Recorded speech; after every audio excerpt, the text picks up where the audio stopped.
Hello and welcome to these training slides on the Mental Capacity Act and Deprivation of Liberty Safeguards.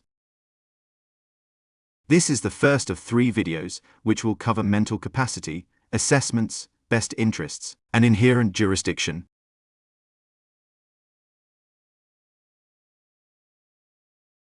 In addition to the Human Rights Act, the British Institute for Human Rights stated that human rights are basic freedoms and protections that every person has, simply because they are human.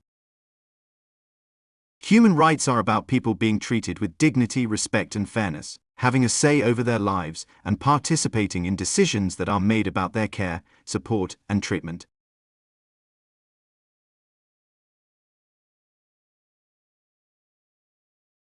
On this slide, there is a list of human rights that can be interfered with by the very act of care provision. The Mental Capacity Act introduced the Deprivation of Liberty Safeguards, known as DOLS, as a protection against breaches of the Article 5 rights, that is, the right to liberty. It also gave us the Court of Protection which safeguards other human rights, particularly Article 8 rights, which cover the right to private and family life.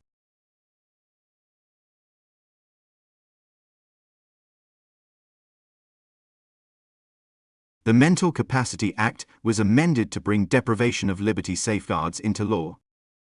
This was to prevent breaches of the Article 5 human rights, the right to liberty and security. There was a gap in the law where people who lacked capacity were being detained without recourse to legally challenge the detention.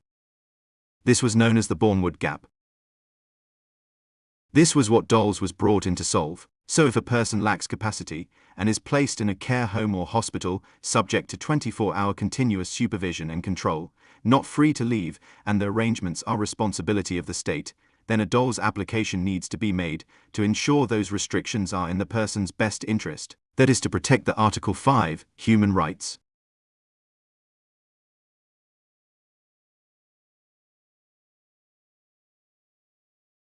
The very fact of placing someone in a care home or hospital interferes with their family life, as can carers supporting someone in their own home, especially if the person lacks capacity.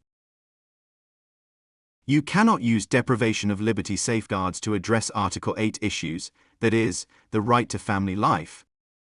Any Article 8 issue needs to go to the Court of Protection.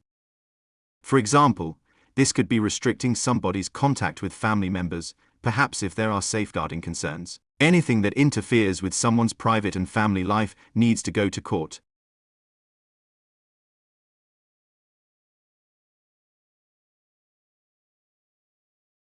Where there is any concern, such as numerous unwise decisions, a mental capacity assessment must be undertaken.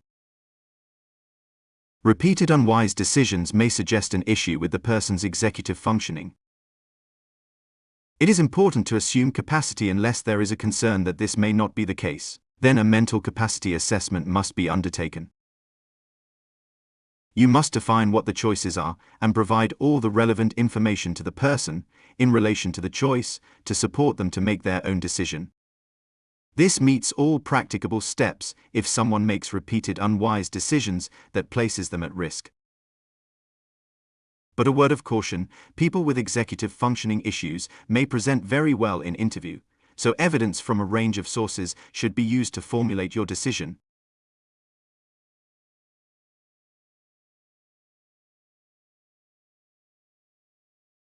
The mental capacity assessment is time and decision specific. Can someone make the decision at the time it needs to be made? Some people with executive functioning impairments can say all the right things but not put them into practice at the material time.